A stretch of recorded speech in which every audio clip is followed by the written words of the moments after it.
So ayan, magandang umaga sa inyo mga kaaha. Nandito na naman tayo sa vlog ko and this will be my second video na i-upload ko sa channel ko. Please subscribe and click the notification button below.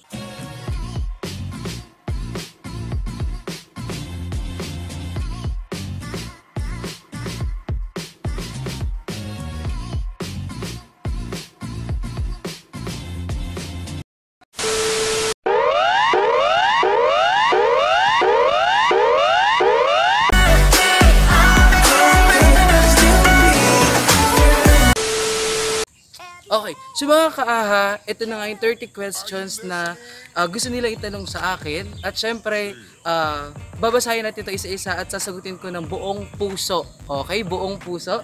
At gagawin ko yung best ko para masagot or malaman nyo kung ano nga ba yung mga kasagutan ko sa mga tanong na gusto nyo ibigay sa akin.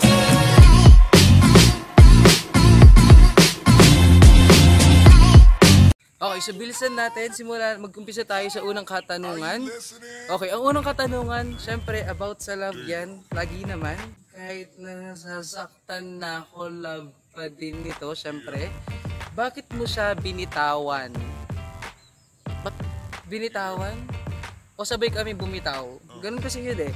O, kumusta ka na? Okay lang ako? Salamat sa pagtatanong. Kung kumusta na ako, yes, okay lang naman ako. Nakikita mo naman, meron akong bagong kamuritan, kalokohan at kabubuhan na ginagawa sa buhay ko. At ito nga yun, ang pagbablog. Okay? Okay ka na ba? Yes, okay na ako. Kaya mo pa ba? Syempre yes, kaya ko na, kakayanin ko. Hanggang kailan? Siguro hanggang mag-break na sila ng boyfriend niya. Hindi, joke lang, syempre. Hindi, joke lang yun. Okay na ako na masaya siya. Sige, hanggang ganun na lang siguro. Okay, so next question natin. Bakit hindi ka niya sinagot? May 3 reasons kung bakit hindi niya ako sinagot. Una, siguro, hindi ako mayaman. Pangalawa, hindi ako matalino, hindi ako magaling. At pangatlo, hindi ako...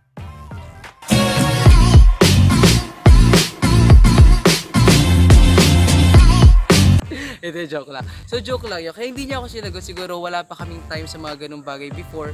At sobrang bata pa namin. Okay. Pangatlong tanong. Bakit nagtiis ka sa kanya sa kabila ng lahat? Siguro kung mahal mo talaga yung isang tao, magtitiis ka kahit anong mangyari sa inyong dalawa. Ganun lang siguro yun. Okay? Pang-apat. Pogi ba ako? Pogi ka o ako? Magkaiba kasi yun eh. Kung ikaw, sige, pagbigyan na natin, pogi ka. Ayan. Number 5. Bakit po nabaliw yung murit? Hindi ko alam.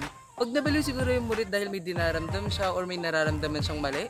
Kaya nababaliw siguro yung mga murit. Okay. Number 6. Sir, sino siya? Yung sa first comment. Sino daw yung nasa first comment? Ito yung tanong. Bakit mo siya binitawan? Yung binitawan ko. Okay, sabi ko nga sa video kita wala tayong ikakat. Wala tayong buburahin. At lahat i-reveal lang natin. Okay? Kasi Aizel. Okay? Si Aizel yung first, hindi naman first, siya yung pinakamatagal sa mga niligawan ko. Niligawan nga ba? Hindi ko alam. Okay, next. Hi sir, thoughts about 7 feet po. 7 feet. Ang 7 feet, lahat sila matatalino. Yes. Thumbs up ako sa inyo, lahat kayo matatalino. Yes, next. Willing ka bang magturo sa grade 11, sir? Sir, no. Hindi ako willing magturo sa grade 11. Bakit? Kasi ka-age ko lang kayo eh. I am 21 years old and kayo nasa around 17 and 18 or 15. Ganon. Nasa level tayo na hindi ako pwede maging teacher nyo kasi masyado akong bata para turuan kayo. Okay? Kailangan nyo ng mas matandang teacher. Kasi baka mamaya pag nagturo ako doon, maglaro lang tayo. Hindi, joke lang. Okay, next. Hug or kiss? Siguro kiss. Di pa ako nakapag-kiss eh. Never ko pa nasubukan yung kiss. Kaya try natin yung kiss. Next question.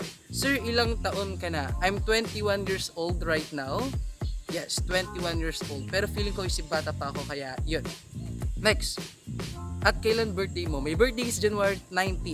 January 19. Next. Sino ang dream girl niyo, sir? Dream girl ko, syempre si Liza Soberano. Liza Soberano or Catherine Bernardo, yung mga ganun style. Yung mga ganun tao, syempre. Okay. Next question.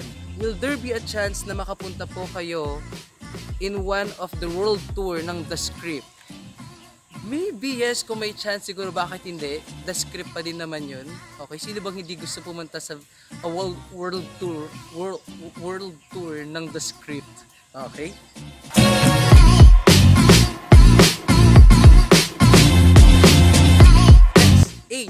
21. Number 14 question, may naging girlfriend na po ba kayo, sir? Kung girlfriend, yes, meron na. Isa.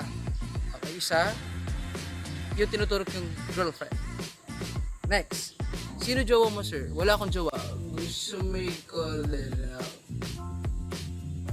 Hindi, joke lang. Okay, next. Ano grade ko, sir? Yung grade mo sa akin, 79 sa computer. Yes. 17.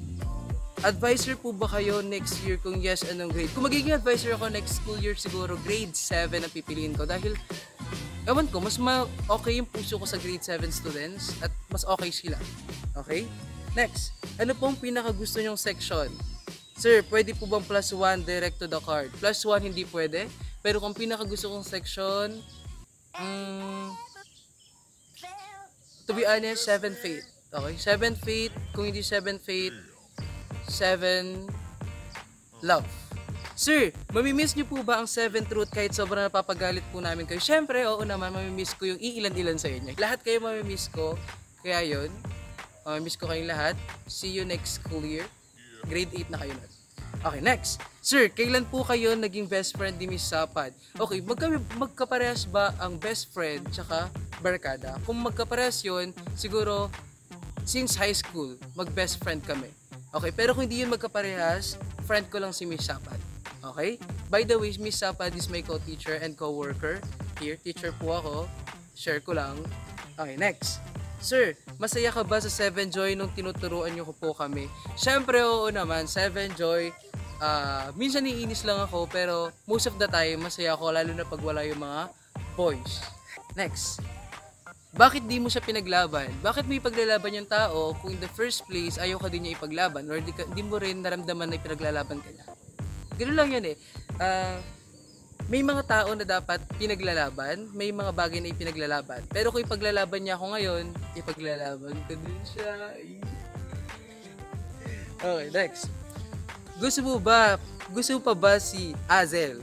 Sino si Azel? Ha? Okay. Hindi to Azel, it's Aizel.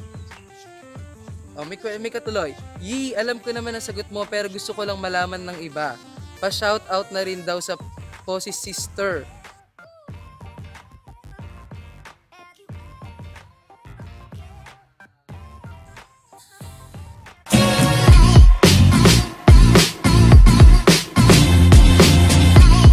Okay. Gusto ko ba si Aizel? Siguro hindi mawawala yon. Sa 2 years, hindi mawawala yung gusto mo sa kanya. Pero may iba na siyang kasama, kaya okay na yun. Okay na yun, nandun siya. Number 2, ang pencil.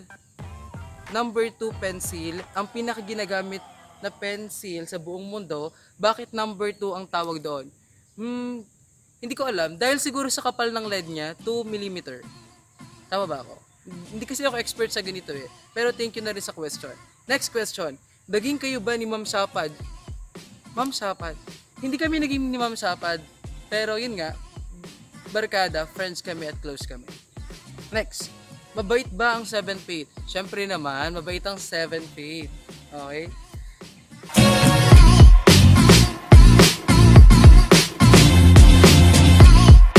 Isa-shout out ko lahat na nag-comment dito. Sasabihin ko lahat ng mga nagbigay sa akin ng questions. Okay? Next question tayo. Number 26. Sir, bakit ang cute ko? Cute ka or cute ako? Magkaiba kasi yun eh. Diba? Parang pogi ka or pogi ako. Okay? O ganun yun. Next, number 27. Sir, kailan kayo magi-gameplay sa ML? Hindi ko alam. Lagi kasi akong talo. Walang nagbubuhat sa akin. Kung may magbubuhat sa akin, bakit hindi ako araw-araw mag-gameplay? Pero kung walang magbubuhat sa akin, wag na lang. Lalo lang bumababa yung rank ko. Okay, number 28. Sir, bakit nyo po naisipang mag-vlog? Hindi ko din alam. Para siguro naghahanap lang ako ng bagong experience sa sarili ko. At ito yung napili ko, vlogging. Sana pumatok. Okay? Sana maging successful. Pero kung hindi, okay lang din naman. At least, na-try kong mag-vlog. Okay, next. Sir, sabi nyo di mahihiya. So sir, since kababata nyo si Ma'am Sapad, nagkaroon po ba kayo ng interest dati sa kanya? Okay, hindi ako nagkaroon ng interest kay Ma'am Sapad dahil siguro para sa akin pag kaibigan mo lang. Hanggang dun lang. May limitations yon. At kung mapufall man ako sa kanya, hindi sa kanya. Ibang tao.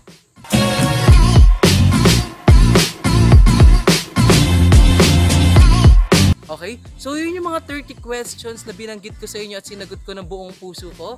At naging honest lang ako sa pagsagot at wala tayong ikakat, wala tayong ikakrap. Lahat yon ay pawang katotohanan lamang. Okay, maraming salamat mga kaaha sa panibagong araw na ito, sa kalokohan, kamuritan at kabubuhan na ginagawa.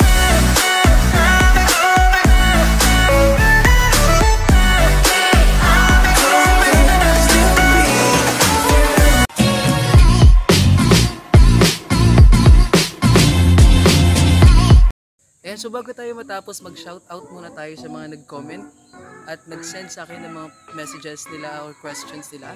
At kung hindi dahil sa inyo, hindi ko mabubuo yung video na ito, okay? Shoutout tayo kay Kuya Arwin, Sarah Santiago, Jen Palma, Jenson Torres, Jonalyn Salas, Laila Villanueva, Monique Escalona, Chelsea De Jesus, Jenny Cortez Lamigo, Rhea Nicole Perez, MJ De Leon, Macy Tiffany Yanga, Anika Puing, Anika May Malyari, Jade Malyari, Cassiopeia Nasol, Regina Intal, Eliza Macapagal, Hailey Roldan, Angela Miguel, Arwin Briones, Jovelyn Navarro, Antonio Luis Dunca, Kina Alejo, Pia Gilbas, Atasha Pasion, Perry Maxine Isla, Maxine Tamiana, and kay Jenson Torres na nasa Australia na ngayon. Pasalubong ko, huwag mong kakalimutan. Alam mo, nag-usap na tayo kagabi kung anong pasalubong ko na gusto. Okay? Ayoko ng sweets, ayoko ng chocolates. Okay? So goodbye mga kaaha. Maraming salamat sa panibagong video na sinamahan niyo ako at please subscribe and click the notification below. Okay? Maraming salamat mga kaaha sa susunod nating pagkikita.